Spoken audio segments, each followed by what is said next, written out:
नमस्कार। गीतांजलि के इस एपिसोड में गुरुदेव के गीतों के साथ हम सभी दर्शकों को ले चलेंगे बच्चों की दुनिया में, निर्दोष, चंचल, निश्चल बच्चों की दुनिया में। रविंद्रनाथ जी के पास सुंदर, निर्मल, बाल सुलभ मन है जो किशोर हृदय की चंचलताओं का एहसास कर सकता है। उनके गीतों में शिशुओं का चित्रण कभी जलपरी, पक्षी, फूल, माँ के लाडले, कभी पागल हवा तो कभी धूप छांव के रूप में मिलता है। बच्चे तो स्वभाव से ही चंचल होते हैं और ये चंचलता रविंद्रनाथ जी के गीतों में शिशु पात्रों के साथ प्रकृति की गोद में आंख मिचोली खेलते, एक दूसरे का हाथ पकड़ भागते दृश्यों में दिखाई देती है।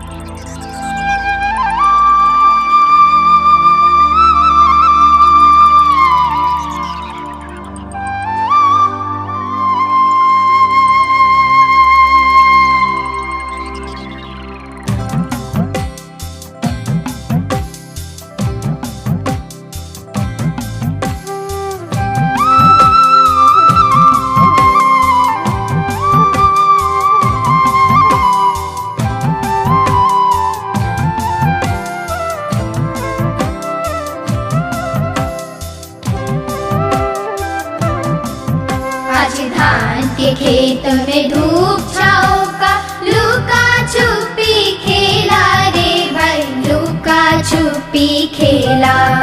आज धान के खेत में धूप छाओ का लुका छुपी खेला रे भाई, लुका छुपी खेला। नील गगन में किसने तराया सादा मेघ का बेड़ा रे भाई, लुका छुपी खेला। आज धान के खेत में धूप छाओ का लुका छुपी खेला रे भाई, लुका छुपी खेला।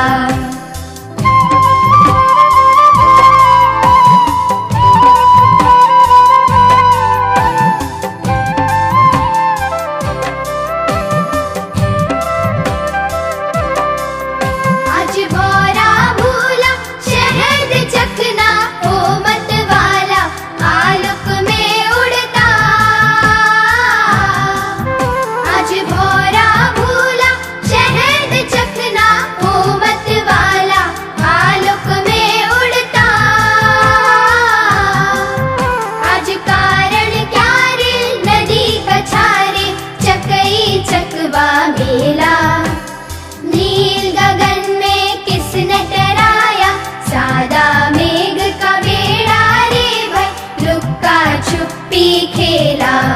आज धान के खेत में धूप छाओ का लुका छुपी खेला रे भाई, लुका छुपी खेला।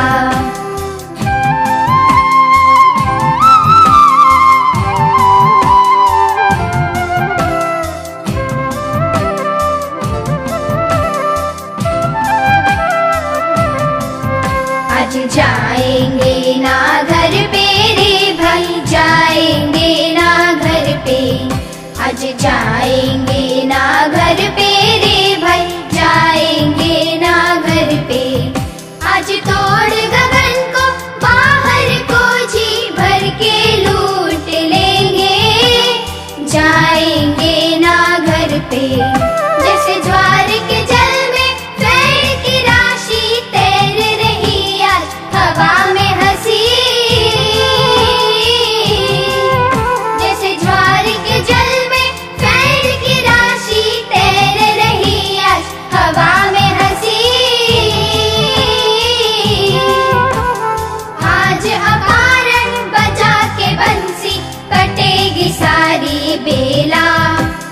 नील गगन में किसने तराया सादा मेघ का बेड़ा रे भाई, लुका छुपी खेला।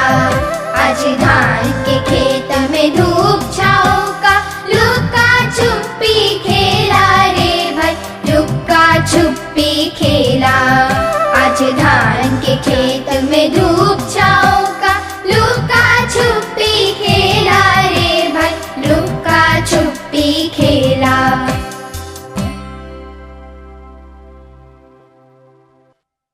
रविंद्रनाथ जी ने मोहित चंद्र की पत्नी सुशीला देवी को एक पत्र में लिखा, मेरी ये सारी कविताएं मेरे बेटे समींद्रनाथ को समर्पित हैं।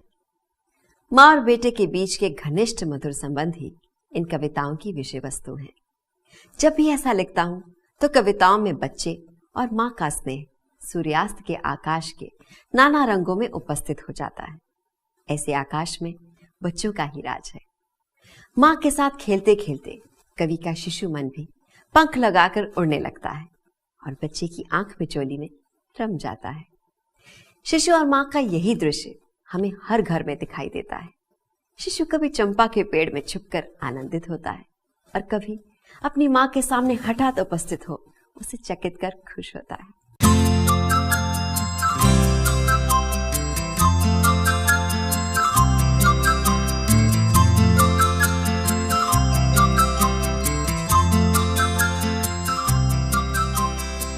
यदि मैं नटखट होता, चंपा तरु पर चंपा हो खिलता।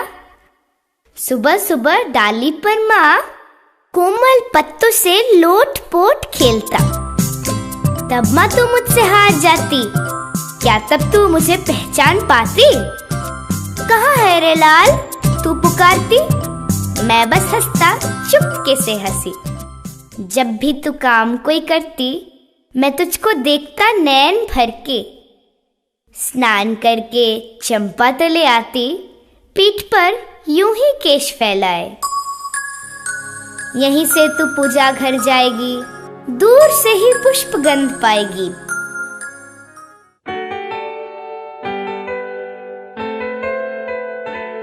तब तू ये समझ नहीं पाएगी, महक आ रही तेरे ही लाल की।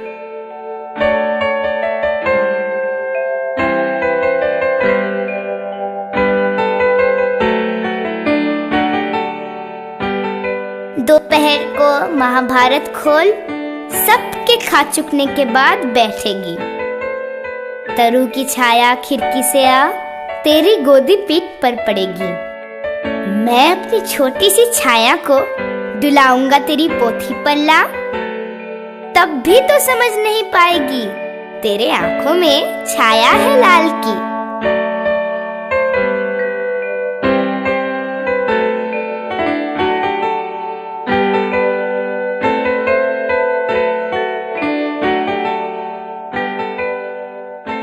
सांझ बेला दीप जब जलेंगे, जाएगी जब तू गौशाला में।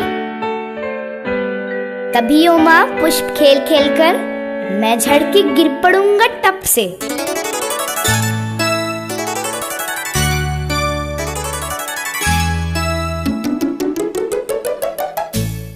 फिर बनकर माँ तेरा ही लाल, कहो कहानी कहो कहानी कहूंगा तुझसे। तू कहेगी कहाँ था रे नटखट, मैं कहूंगा नहीं कहूंगा वह सब।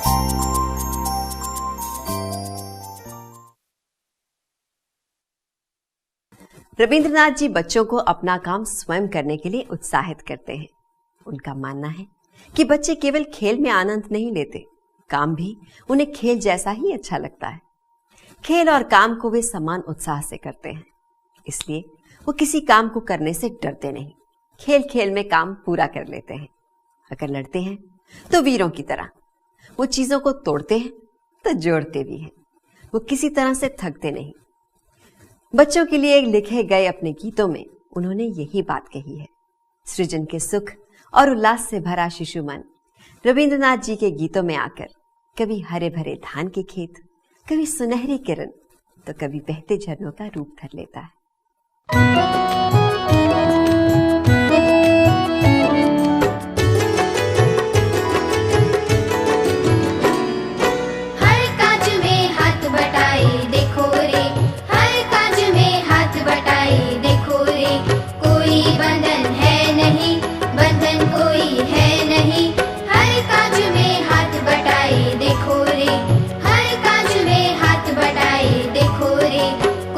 बंधन है नहीं।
उन दिनों कलकत्ते में बिजली नहीं होती थी। रेड़ी के तेल के दिए के मध्यम प्रकाश में बच्चे चारों ओर बैठकर ब्रिजेश्वर भैया द्वारा कभी रामायण तो कभी महाभारत का पाठ सुनते। उसके बाद रात में सभी बच्चे वहीं एक साथ सोते। घर में काम करने वाली बूढ़ी महिलाएं उन बच्चों के सिराने बैठकर उन्हें कहानियां सुनाती। एक था राजपुत्र, सुनते सुनते बच्चे सो जाते।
मानो मैं विदेश से होके बड़ी दूर चला अपनी माँ को लेके। माँ तो चली पालकी पर चढ़े, दरवाजों को जरा सा खोले। मैं लाल घोड़े पर सवार टक बगाते साथ साथ चला। राह में घोड़े के खूरों से मानो धूल के लाल मेघ छाए।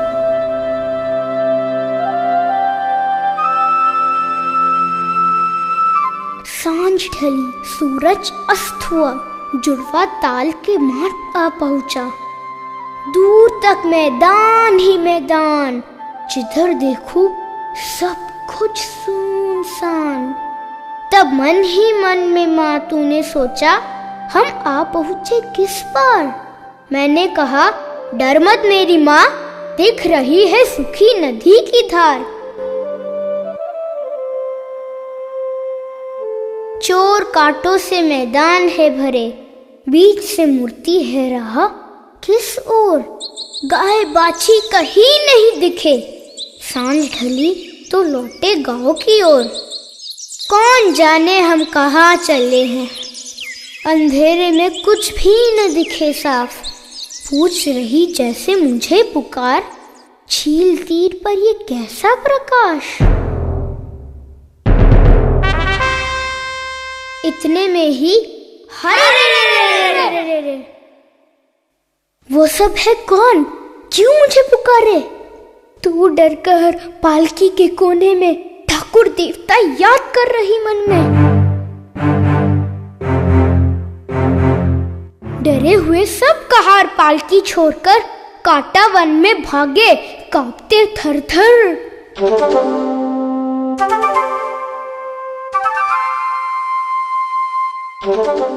मैं तुझसे कहता हूँ, अरे मैं तो हूँ, फिर क्यों डरती है मारे।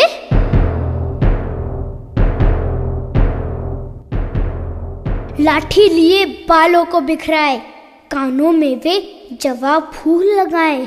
मैंने कहा, रुको खबरदार, एक भी पग जो बढ़ाए मेरे ओर। देखो इधर, देखो ये मेरी तलवार, कर देगी तुम्हें टुकड़े हजार हजार। सुनकर वे उछले और चीख पड़े, मुंह से निकले, हरे मत जा मेरी लाल, मेरी माँ रोके। मैंने कहा, माँ देखो न चुप होके। दौड़ा घोड़ा पहुंचा उनके बीच, ढाल तलवार झनझनाई खींच।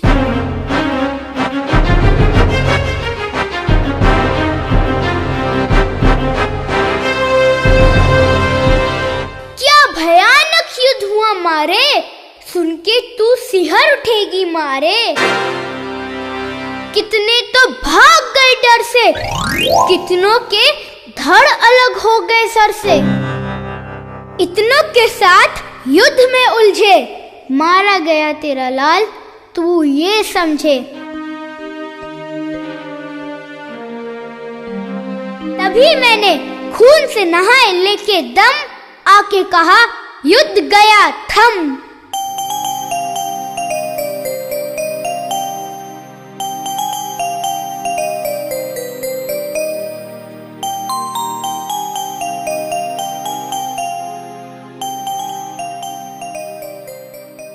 ये सुनकर उतर पालकी से तूने, अपनी गोद में ले मुझे बार बार चूमे।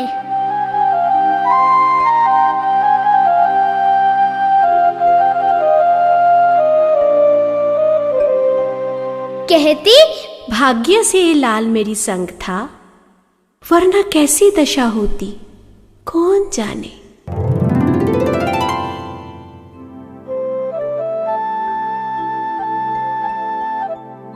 घटती है रोज कितनी घटनाएं, क्यों न वे ऐसी ही सच होती। ठीक जैसे किस्सों में ये होता, जो भी सुनता वही आवक हो जाता। भैया कहते ऐसा कैसे होगा, छोटू में इतना जोर है क्या। सभी पड़ोस वाले सिर्फ यही कहता, भाग्य था बेटा था माँ के साथ। गुरुदेव के गीतों की मोहक धुन पर सवार होकर शिष्यों की दुनिया में हमारे घूमने विचरने का समय समाप्त हो चला है। फिर आऊंगी अगले हफ्ते रविंद्रनाथ जी के नए नए गीतों के साथ। तब तक के लिए दिव्या दत्ता का प्यार भरा नमस्कार।